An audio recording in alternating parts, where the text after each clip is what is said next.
Hello दोस्तों आज मैं आपके लिए लाया हूं एक अमिताभ सर का ऐसा डायलॉग जो आप सबको पता है। कभी कभी मेरे दिल में ख्याल आता है। ओके, डायलॉग है फिल्म कभी कभी से।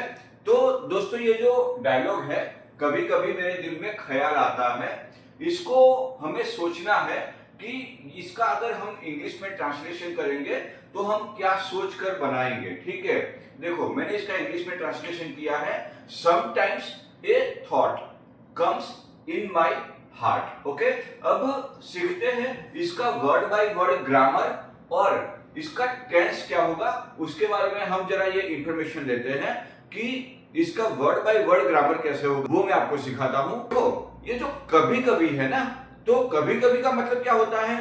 Often, sometimes. ओके, और हमें ये पता होना चाहिए कि जब often, sometimes, every day, every week ऐसे कोई सेंटेंस आते हैं तो वो सेंटेंस हमेशा सिंपल प्रेजेंट टेंस में ही होते हैं। तो सबसे पहले मैं आपको ये बताना चाहूंगा कि ये जो कभी कभी वर्ड है ना, वो सिंपल प्रेजेंट टेंस को इंडिकेट करता है कि कभी कभी मेरे दिल में ख्याल आता है। समटाइम्स ए थॉट, तो ये जो समटाइम्स है ना, वो हमें सिंपल प्रेजेंट टेंस को इंडिकेट करके जो सेंटेंस बनाना है उसके लिए हमें प्रेरणा देता है कि तुम ये सेंटेंस सिंपल प्रेजेंट टेंस में बनाओ तो ही अच्छा रहेगा। ओके, इसीलिए मैंने ये सेंटेंस सिंपल प्रेजेंट टेंस में बनाया है। तो दोस्तों ये जो कभी कभी है इसका मतलब क्या होगा? समटाइम्स। ओके, मेरे मतलब माई, दिल में मतलब कि माई, इन माई हार्ट। ओके, अब ये जो ख्याल है ना वो एक नाउन है, उसका इंग्लिश क्या होगा? थॉट।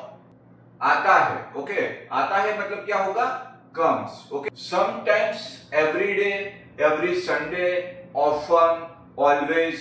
ओके, मैंने आपको बताया ना जब ऐसे कोई वर्ड्स आते हैं, ओके, तो इसका जब भी हम इंग्लिश में ट्रांसलेशन करेंगे तो वो सिंपल प्रेजेंट टेंस में ही होगा। Okay, sometimes, every day, every Sunday, often, every week, always. Okay, तो ये क्या इंडिकेट करता है?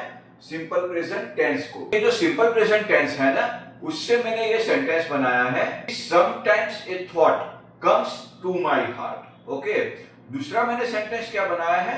Sometimes I get a thought in my heart. Okay, अभी इसमें क्या है देखो, इसमें एक सब्जेक्ट लिया है मैंने, थॉट। ओके, जो नाउन है उसको मैंने सब्जेक्ट बनाया है, इसीलिए मैंने यहाँ पे कम के पीछे एस लगाया है, क्योंकि ईट के पीछे डज आता है, इसीलिए ये जो थॉट है वो ईट को इंडिकेट करता है और ये जो कम है उसके पीछे मैंने एस लगाया है जो कि डज को इंडिकेट करता है। अभी दूसरा सेंटेंस है उसमें मैंने आई को सब्जेक्ट बनाया है, तो जो आई होगा उसके पीछे डू होगा, इसीलिए मैंने यहाँ पे मेन वर्ब गेट रखा है। ठीक है, तो जो ईट है उसके पीछे डज आएगा, जो आई है उसके पीछे डू आएगा। ओके, तो sometimes I get a thought in my heart, ये दो सेंटेंस है वो हमें डू और डज का भी ख्याल देते हैं कि ही, शी, ईट होता है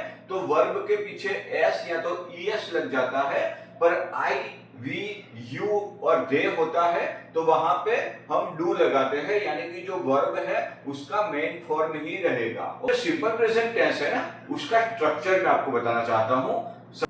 सबसे पहले हम सब्जेक्ट लेंगे। ओके, अब सब्जेक्ट के मुताबिक हम यहाँ पे वर्ब चॉइस करेंगे। ओके, वर्ब जो आएगा वो एस या तो ईएस के साथ आएगा, अगर डू होगा तो एस ईएस नहीं लगेगा, अगर डज होगा तो एस ईएस लगेगा।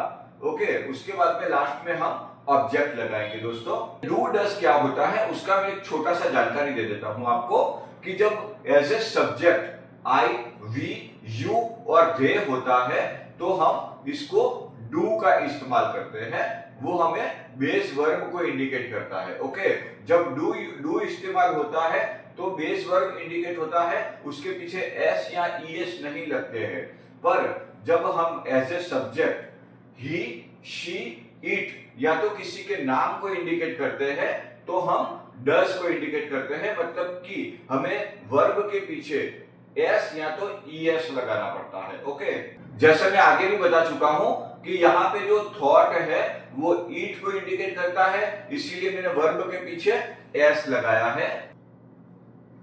अभी इसमें क्या है, जो थॉट है ना वो ईट को इंडिकेट करता है। ओके, थॉट हमारा सब्जेक्ट है, वो ईट को इंडिकेट करता है, तो मैंने यहाँ पे डज लगाया है, इसीलिए जो यहाँ पे वर्ब है कम, उसका मैंने कम्स कर दिया है, जो कि डज को इंडिकेट करता है। अभी दूसरा सेंटेंस दोस्तों, sometimes I get a thought in my heart. Okay, अभी यहाँ पे सब्जेक्ट बदल गया है, सब्जेक्ट यहाँ पे आई हो गया है। ओके, तो आई के पीछे हमेशा डू लगता है, तो यहाँ पे जो गेट है तो मैं गेट्स नहीं लगाऊंगा, क्योंकि डू जो है वो मेन वर्ब यानी कि बेस वर्ब को इंडिकेट करता है, इसीलिए मैंने यहाँ पे वो बेस वर्ब लिया है गेट। अभी दोस्तों मैं थोड़ा एग्जाम्पल के जरिए आपको सिंपल प्रेजेंट टेंस सिखाने वाला हूं। अगर मैं ये सेंटेंस बनाऊंगा, sometimes I feel very sad. Okay, कभी कभी मैं खुद को बहुत ही उदास महसूस करता हूं। ओके, तो ये क्या होगा कि करेक्ट होगा। पर अगर मैं ऐसा सेंटेंस बनाऊंगा कि sometimes I feels very sad, तो ये गलत होगा, इनकरेक्ट होगा। क्यों? क्योंकि आई के पीछे हमेशा डू आता है, और डू जो है वो बेस वर्ब को इंडिकेट करता है। अगर आई के पीछे जो वर्ब है उसके पीछे हम एस या ईएस लगाएंगे वो गलत होगा, क्योंकि जो एस और ईएस होता है वो डज को इंडिकेट करता है दोस्तों। अभी ऐसे ही मैं दूसरा एक सेंटेंस लेता हूं कि sometimes he feels very sad. Okay, तो ये करेक्ट होगा। ओके, क्योंकि यहाँ पे मैंने he के पीछे does लगाया है। ओके, तो he जो है उसके पीछे जो वर्ब है उसके पीछे मैंने s लगाया है, जो does को इंडिकेट करता है। पर अगर मैं ऐसा लिखूंगा कि sometimes he feel very sad, तो इनकरेक्ट होगा, क्योंकि यहाँ पे ही, शी और इट एज ए सब्जेक्ट होता है, तो वहां पे जो बेस वर्ब होता है उसके पीछे एस या तो ईएस लगाना जरूरी हो जाता है।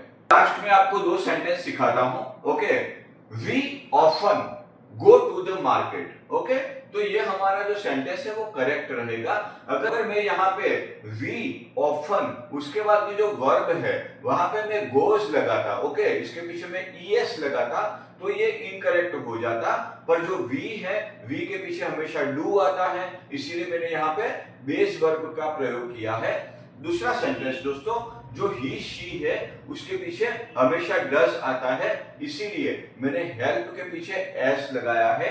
She often helps her mother, वह कभी कभी उसकी मम्मी की मदद करती है। ओके, तो ये करेक्ट होगा, क्योंकि शी के पीछे जो वर्ब है उसमें मैंने एस लगाया है, जो कि डज को इंडिकेट करता है।